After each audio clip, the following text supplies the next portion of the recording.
Hello everyone, আসসালামু আলাইকুম। Welcome to Arabi আলো ব্লগ। আপনারা কেমন আছেন? আশা করছি ভালো। হ্যাঁ, আলহামদুলিল্লাহ আমিও অনেক অনেক ভালো আছি। তো আজকেও আরও নতুন একটি ব্লগ নিয়ে চলে আসছে আপনাদের মাঝে। তো ব্লগটি পুরো শেষ পর্যন্ত দেখার অনুরোধ রইল। তো যাই হোক, দেখতেই পাচ্ছেন এখানে আমি বিরিয়ানি রান্না করার জন্য সব কিছু কেটে ধুয়ে পরিষ্কার করে সব কিছু রেডি করে নিয়েছি।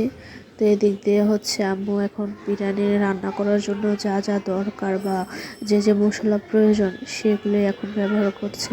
তো দেখতেই পাচ্ছেন যে এখানে সব ধরনের মশলা দিয়ে এখন গরুর মাংসগুলো সুন্দর মতন কষানো হবে। তো বিরিয়ানির যে মশলাটা ওটা হচ্ছে অর্ধেক দিয়েছে আর অর্ধেকটা পরে দিবে লাস্টে। তো আমাদের বাসায় আজকে দুধ ছিল না, প্যাকেটের দুধটা দিলে একটু অন্যরকম স্বাদ লাগে। তো যাই হোক, টক দই ছিল, টক দই কিছুটা দিয়েছে। তো এই তো এখন বিরিয়ানি এগুলো সুন্দর মতন নেড়ে চেড়ে দিয়ে একটু কষানো হবে। তো টক দইটা গলতেছিল না, তারপরও খুবই কষ্ট করে গালিয়ে তারপর যতটুকু পেরেছি দিয়েছি। তো এগুলোকে কষানোর পর এখন কিছু আলু ওইগুলো দিয়ে এখন আবারও নেড়ে চেড়ে দেওয়া হবে।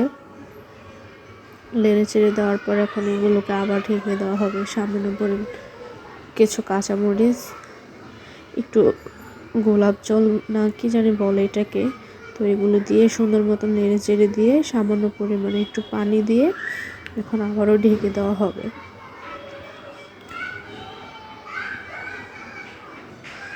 তো আমার ভিডিওটি কে কোথা থেকে দেখছেন অবশ্যই লাইক করবেন, শেয়ার করবেন অ্যান্ড নতুন নতুন ভিডিও দেখার জন্য আমার পেজটিকে সবসময় ফলো করবেন। আর এই তো একটু কষানোর পর দেখতেই পাচ্ছেন কীরকম শুকনো শুকনো হয়ে গেছে। তো এখন চালগুলো ভালো মতো ধুয়ে রেখেছিল সেগুলো এখন সুন্দর মতো দিয়ে দিচ্ছে একদম কেচে পচে। তো যাই হোক, এখন ভালো মতো নেড়ে চেড়ে চালের সাথে মাংসগুলো এই মশলাগুলো সবগুলো একদম মেশানো হবে। তো এখন বিরিয়ানির সবচেয়ে মেন একটা কাজ হচ্ছে পরিমাণ মতো পানি দিতে হবে। পানি বেশি হয়ে গেলে দেখা যায় একটু লেটকা লেটকা হয়ে যায়, পানি যদি কম পড়ে যায় তাহলে চালটা হচ্ছে চাল চাল থেকে যায়। তো এটাই হচ্ছে মানে মূল কথা, এটা মানে খুবই পরিমাণ মতো দিতে হয়।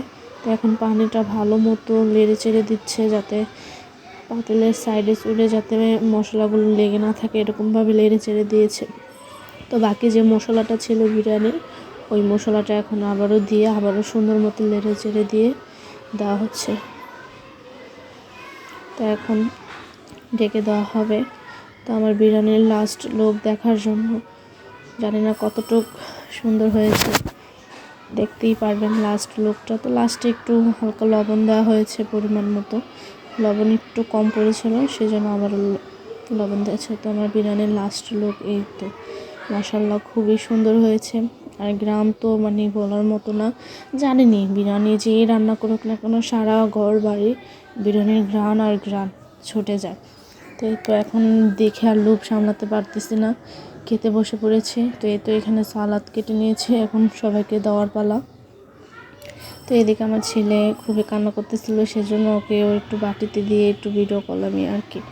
তো এখন আমি খেয়ে অবশ্যই আপনাদেরকে রিভিউ দিব যে কেমন হয়েছে বিরিয়ানিটা। অসাধারণ, মাশাআল্লাহ, মানে বিরিয়ানিটা দেখতে এতই সুন্দর হয়েছে, পুরো দোকানের মতো হয়েছে। তো যাই হোক, এখন খেয়ে বলবো সত্যি অনেক মজা হয়েছে।